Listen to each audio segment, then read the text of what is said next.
The Beginnings by Rudyard Kipling. It was not part of their blood, it came to them very late, with long arrears to make good when the English began to hate. They were not easily moved, they were icy willing to wait, till every count should be proved, ere the English began to hate. Their voices were even and low, their eyes were level and straight. There was neither sign nor show when the English began to hate.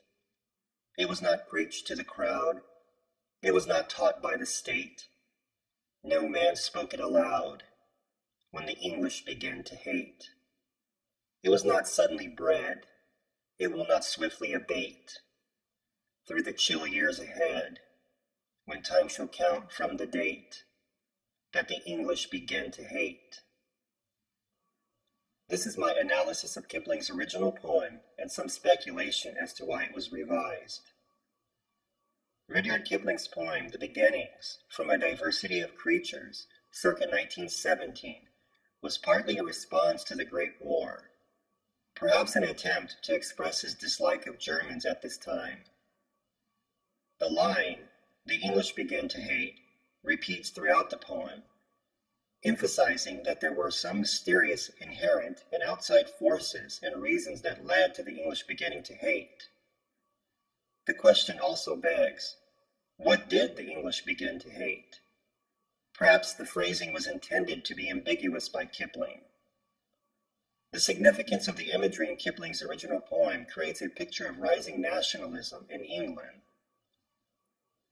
For England, the idea of territory or territories and the threat from other countries was expanding beyond the more traditional threats such as those previously presented by Spain and France.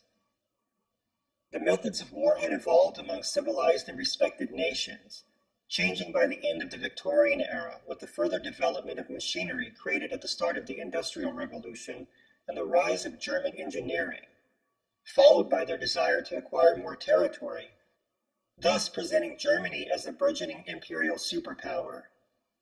While both Christian nations, Germany and England had their contentions with Catholicism over the centuries, but I am not sure if this contention with religion was enough to fuel English hatred toward the Germans, or even other nations with similar or dissimilar religions. In a sense, the English as a people, while fighting off threats and invasions from other countries for centuries, even losing their American colonies, did not develop a strong hatred toward those other countries. War was usually reserved to a country's military or warrior caste as well. Not all citizens were aware of or involved in the details of war. The changing nature of war, the Industrial Revolution, the creation of large-scale cities, and the threat of new superpowers such as Germany created a new dynamic for a country's population to partake in the war effort, especially through the sensationalism presented in print media. So the superpowers of the 20th century were continuing with their imperialistic tendencies, yet also needing to develop a strong sense of nationalism in order to compete with one another for military superiority, resources, and territories. The revised poem, retitled "The Wrath of the Awakened Saxon," can be found on the internet, usually associated with white supremacist groups. The Saxons were originally Germanic tribes, living on the coast in Germany toward the end of the Roman Empire.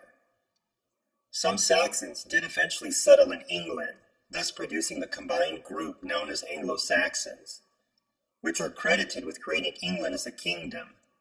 Still, many Saxons stayed in Germany resisting the Frankish Empire.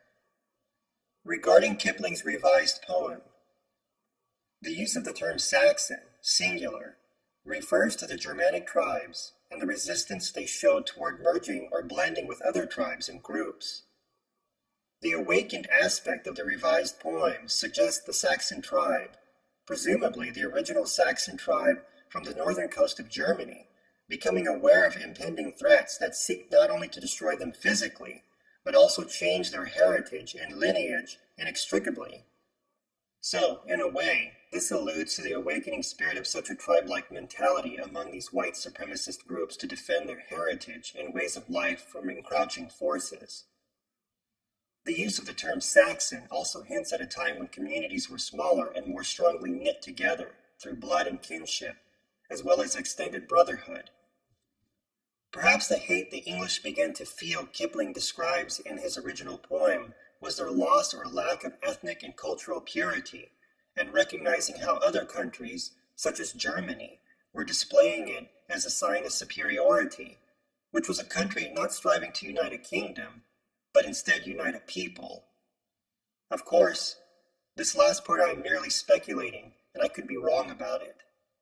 So, here are some heuristics to follow when you come across Kipling's revised poem. Where is Kipling's revised poem appearing on the internet? Who is associated with Kipling's revised poem? What message or meaning do you think is being associated with Kipling's revised poem? How are individuals associated with those websites and organizations responding to Kipling's revised poem? Are the organizations and individuals commenting on Kipling's revised poem aware that English has been replaced with Saxon? What is the significance of changing English to Saxon? And finally, who revised Kipling's original poem?